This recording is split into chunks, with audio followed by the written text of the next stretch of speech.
오이 옆에 꽃 한 종류만 심었을 뿐인데 진딧물이 감쪽같이 사라졌다면 믿으시겠습니까? 해마다 흰가루병으로 오이를 포기하셨던 분이라면 오늘 이 이야기가 분명 도움이 되실 겁니다. 안녕하세요, 여러분. 회복의 텃밭에 오신 것을 진심으로 환영합니다. 늘 찾아주시는 여러분께 감사드립니다. 오늘 영상이 도움이 되신다면 좋아요와 구독, 알림 설정까지 부탁드립니다. 오이는 여름 텃밭의 대표 채소입니다. 더운 날 시원하게 한 입 베어 물면 텃밭을 하길 잘했다는 생각이 절로 듭니다.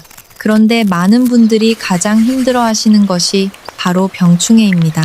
흰가루병이 번지기 시작하면 잎이 하얗게 뒤덮이고 진딧물은 새순마다 달라붙고 장마철에는 녹균병까지 겹칩니다.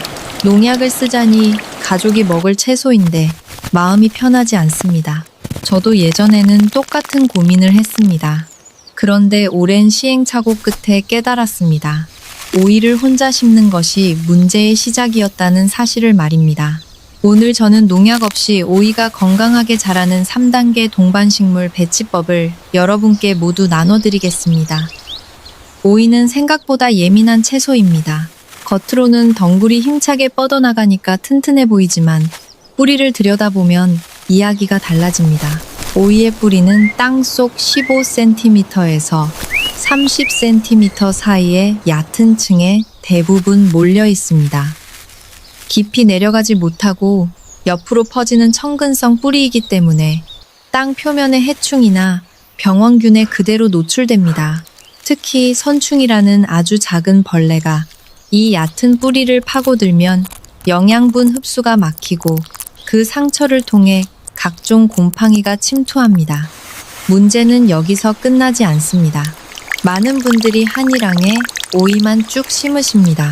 이런 단작을 계속하면 같은 영양분만 빠져나가면서 땅이 점점 지쳐갑니다. 더 심각한 것은 오이가 자가독성이라는 특성을 가지고 있다는 점입니다. 오이는 뿌리를 통해 특정 화학물질을 내보내는데 이것이 같은 밭과 식물의 생장을 억제합니다.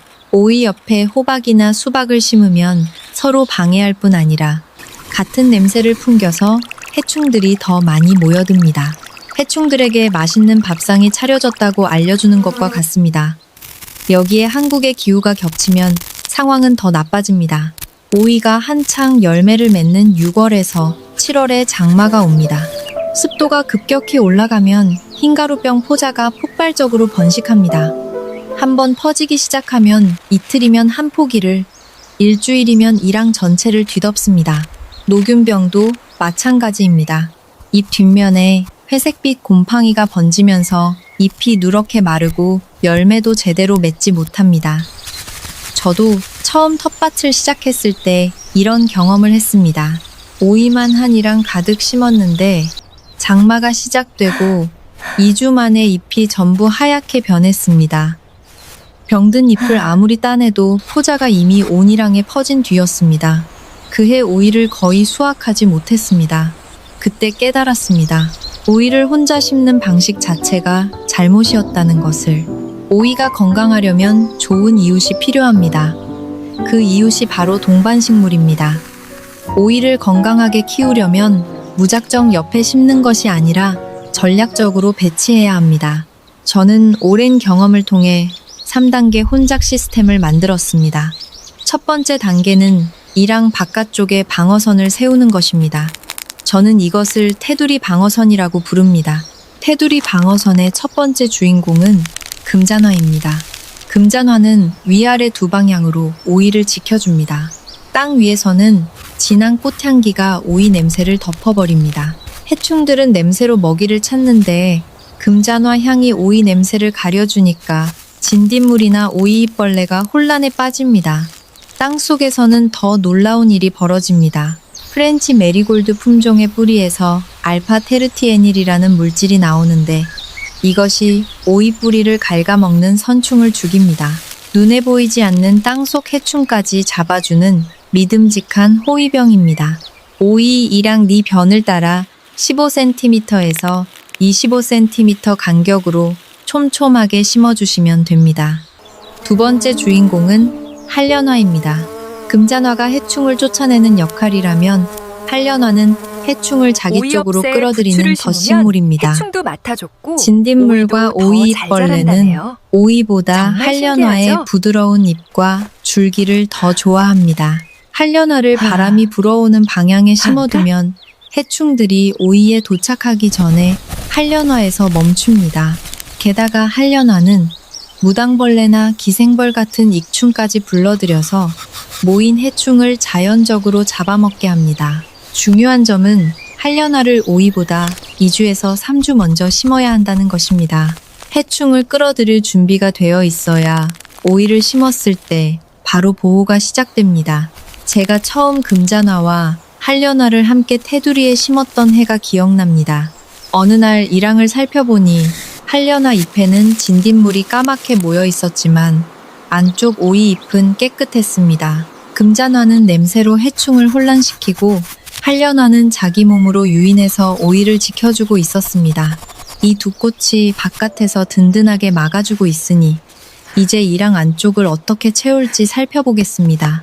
테두리가 바깥을 지켜주고 있으니 이제 일황 안쪽을 채울 차례입니다. 두 번째 단계는 오이 사이사이에 동반 식물을 심는 일황 내 혼작입니다. 안쪽에서 가장 먼저 추천드리는 식물은 부추와 파입니다. 부추와 파의 뿌리와 잎에서 천연 항균 물질이 나옵니다. 이 물질이 퍼지면서 진딧물과 벌레들이 싫어하는 환경을 만들어줍니다.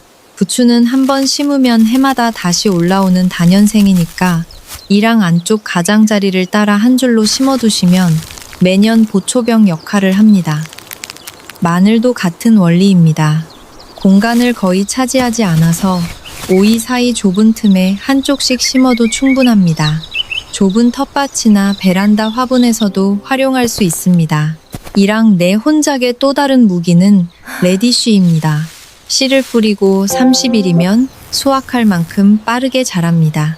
오이 사이 빈 공간에 뿌려두면 덩굴이 뻗기 전에 수확할 수 있어 공간 낭비가 없습니다. 레디쉬 잎에서 나오는 매운 향이 오이벌레의 이동을 교란시킵니다. 해충 방제 효과를 최대로 누리고 싶으시다면 수확하지 말고 꽃이 피도록 두시는 것이 좋습니다.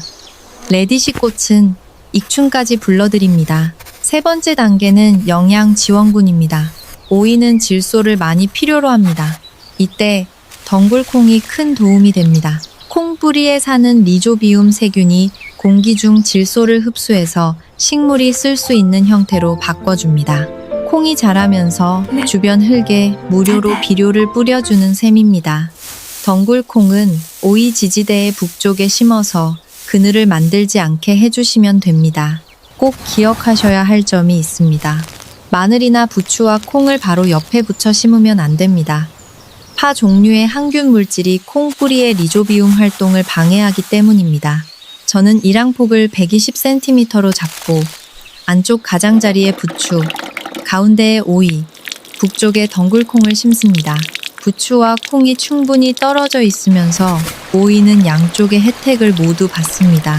동반 식물을 잘 배치했다고 모든 것이 끝나는 것은 아닙니다. 특히 장마철에는 관리를 소홀히 하면 병이 찾아올 수 있습니다. 가장 먼저 해주셔야 하는 것은 멀칭입니다. 마른 볏짚이나 낙엽을 오이 줄기 주변에 5cm에서 10cm 두께로 깔아주시면 됩니다. 멀칭은 세 가지 일을 합니다. 비가 내릴 때 흙 속 곰팡이 포자가 빗방울에 튀어 잎에 달라붙는 것을 막아줍니다. 흙의 수분을 유지해서 뿌리가 안정적으로 물을 흡수합니다. 잡초가 올라오는 것을 억제합니다. 간단한 작업 하나가 병충해 예방과 수분 관리와 잡초 억제를 한꺼번에 해결합니다. 장마철 물 관리도 중요합니다. 간단들을 반한대오리의 바단독, 경공, 봉중, 우린, 오이에 물을 줄 때는 뿌리 쪽에만 주시고 잎에는 물이 닿지 않게 해야 합니다. 잎에 남은 물방울이 곰팡이의 온상이 됩니다. 물이 고이는 곳이 있다면 작은 도랑을 파서 물길을 만들어 주십시오. 오이 아랫잎 중 땅에 닿을 정도로 늘어진 것은 잘라주셔야 통풍이 됩니다. 이제 제가 가장 아끼는 비밀 무기를 소개합니다. 난황유입니다. 마요네즈 100g을 물 20리터에 풀어서 입 앞뒤로 뿌려주시면 기름 성분이 곰팡이 세포벽을 파괴합니다. 화학 농약의 5분의 1 비용으로 같은 효과를 얻을 수 있습니다. 이 방법은 농촌진흥청에서 연구하고 보급한 검증된 기술입니다. 난황유와 함께 EM 발효액, 식초물, 마늘즙을 일주일에 한 번씩 종류를 바꿔 뿌려주시면 잎 표면에 유익한 미생물이 자리 잡아 병원균이 침투할 틈을 주지 않습니다. 장마 2주 전부터 주 2회 예방살포를 시작하시고 장마 중에는 매일 아침 잎을 확인하십시오. 하얀 가루 반점은 흰가루병, 잎 뒷면 회색 솜털은 녹균병 신호입니다. 발견 즉시 잘라서 치우고 난황유를 뿌려주시면 더 이상 번지지 않습니다. 저는 이 조합을 실천한 뒤 3년 연속 화학 농약 없이 오이를 수확하고 있습니다. 혼작이 해충을 막고 멀칭이 곰팡이를 차단하고 난황유가 남은 병까지 잡아주니 셋이 합쳐지면 농약이 필요 없어집니다. 오늘 함께 살펴본 내용을 정리하겠습니다. 오이를 혼자 심으면 땅이 지치고 해충이 몰리고 병이 찾아옵니다. 이 문제를 해결하기 위해 저는 3단계 혼작 시스템을 만들었습니다. 금잔화와 한련화로 바깥에 테두리 방어선을 세우고 부추와 마늘과 레디시로 이랑 안쪽을 보호하고 덩굴콩으로 질소를 공급합니다. 여기에 멀칭으로 곰팡이를 차단하고 난황유로 남은 병까지 잡으면 농약 없이도 건강한 오이를 수확할 수 있습니다. 자연은 이미 답을 가지고 있었습니다. 어떤 식물을 어디에 심을지 조금만 신경 써주면 됩니다. 보세요. 식물들은 서로 돕고 정말 지켜주면서 신선하고 맛있어 함께 보이죠? 자라도록 만들어져 있습니다. 작은 텃밭 한 귀퉁이에서도 이 원리를 적용하면 놀라운 변화가 찾아옵니다. 여러분은 오이를 어떤 식물과 함께 심고 계신가요? 나만의 혼작 비법이 있으시다면 댓글로 꼭 알려주세요. 오늘 영상이 도움이 되셨다면 좋아요와 구독, 알림 설정까지 부탁드립니다. 회복의 텃밭은 늘 여러분과 함께합니다. 다음 영상에서 또 만나요.